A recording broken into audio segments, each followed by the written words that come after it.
Nous voulons libérer ce peuple, Aliou. La situation est grave, Aliou. Dafa doy waar ce qui se passe dans ce pays. Dafa doy waar sincèrement golo bay baa bu ñu dundee moom moo war a jeex ci réew mi naxaate bi tappale bi dafa war a jeex ces gens lan la ñu amee existence. Moi j'ai lu Moustapha Niasse avec tout le respect qu'on lui doit mu ne def na 50 ans de carrière politique man dama tiit 50 ans de carrière politique. lii nan la mën a nekkee. ce qui veut dire mën naa wax sax George Washington ah ñëw na ay dem Roosevelt ñëw dem mu toog John Kennedy ñëw fekk ko fi liggéey dem mu toog mais attendez. non mais c'est à plusieurs stations il faut pas caricaturer. attendez. non maintenant non la question fondamentale c'est pas ça Tounkara la question fondamentale c'est quoi. Ousmane Tanor Dieng Djibo Leyti Ka Tanor Dieng ces gens qui sont considérés ces gens qui ñoom bu ñu wootee ñëpp daw si presse bi daw si. la ñu bëgg a xam ñoom lan la ñu apporter le Sénégal kan moo ci bind benn pensée économique pour ce pays kan moo mën a taxaw ci ñoom ñu ngi may dégg ne man kat at yi ma fi nekk yëpp ak milliards yi ma Sénégal jox yëpp créé naa benn système boo xamante ne jëlee na délinquance fa ma dëkk fa ma juddoo yare fa. kan mooy génnee ne génne naa xam-xam boo xamante ne amélioré na de façon notoire les conditions de vie. de la population xam nga ko. kan kon donc mënuñu dara wax ji ñu nekk ci télé bi ratatate bu ñu paree. mais xoolal wax ji seet ko ci sa néeg sa rondal doo ko gis gënal ci mbedd bi ne waa ji li mu doon wax anamu doo ko gis. pourquoi ces gens sont d'actualité dans ce pays ce qui veut dire que léegi ñoom seen xam-xam fi mu yem automatiquement ñun ñëpp nous sommes obligés foofu la ñuy yem. mais ce pays ne va pas avancer.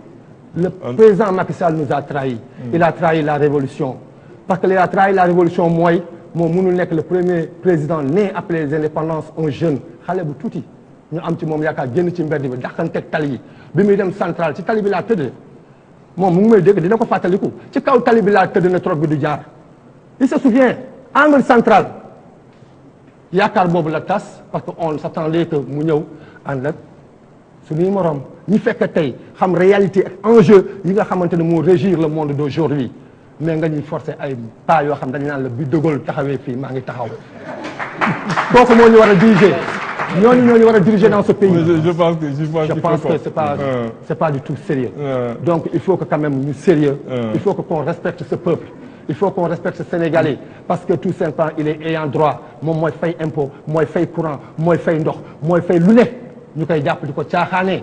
à l'instant bu crise scolaire bi di chaque année ñu frôler l'année blanche. c'est toujours sauver in extremis au même moment le président de la République ñëw établir benn décret 2014 697 pourquoi faire allouer une indemnité à hauteur de 500 000 francs aux épouses des diplomates ñooñu dañu gën suñu yaay yi xëy fajar di yenu ay panne di buuxante ci njaga njaay di dem affronter géej gi.